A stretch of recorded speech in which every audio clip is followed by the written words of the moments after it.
আসসালামু আলাইকুম, সবাই কেমন আছেন? তো আজকে আমি আপনাদেরকে কুষ্টিয়া জেলার কিছু অংশ দেখানোর চেষ্টা করছি। তো আমরা প্রথমে কুষ্টিয়া বাস টার্মিনালে গিয়েছিলাম। ওখান থেকে বাসে উঠে বাস টার্মিনাল ছেড়ে যাচ্ছি, দেখতে পাচ্ছেন। তো এই বাস টার্মিনালটা অনেক সুন্দর। এখানে দেখতে পাচ্ছেন অনেক গাছপালা আছে। অন্যান্য বাস টার্মিনালে এত গাছপালা থাকে না। বাস টার্মিনাল ছেড়ে আমরা মেন রোডে উঠে পড়ছি। তো মেন রোডে উঠতেই আপনারা দেখতে পাচ্ছেন যে অনেক দোকানপাট, গাড়ি, সব কিছুই রাস্তায় ভিড় করে আছে। রাস্তার এক সাইডে বিভিন্ন দোকানপাট দেখা যাচ্ছে। আর আমরা রাস্তা দিয়ে যেহেতু যাচ্ছি, অনেক অটো, বাস সামনে চোখে পড়ছে। আর দুই পাশে গাছপালা দেখা যাচ্ছে। কুষ্টিয়াতে অনেক যেটা দেখলাম,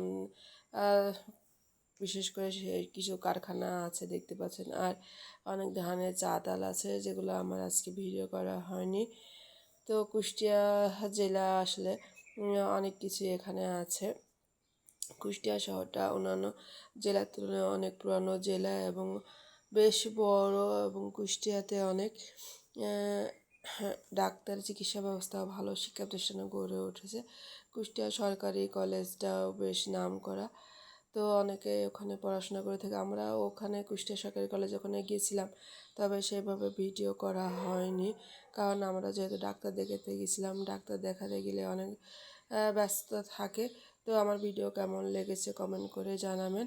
তো ভালো থাকবেন সবাই, ধন্যবাদ।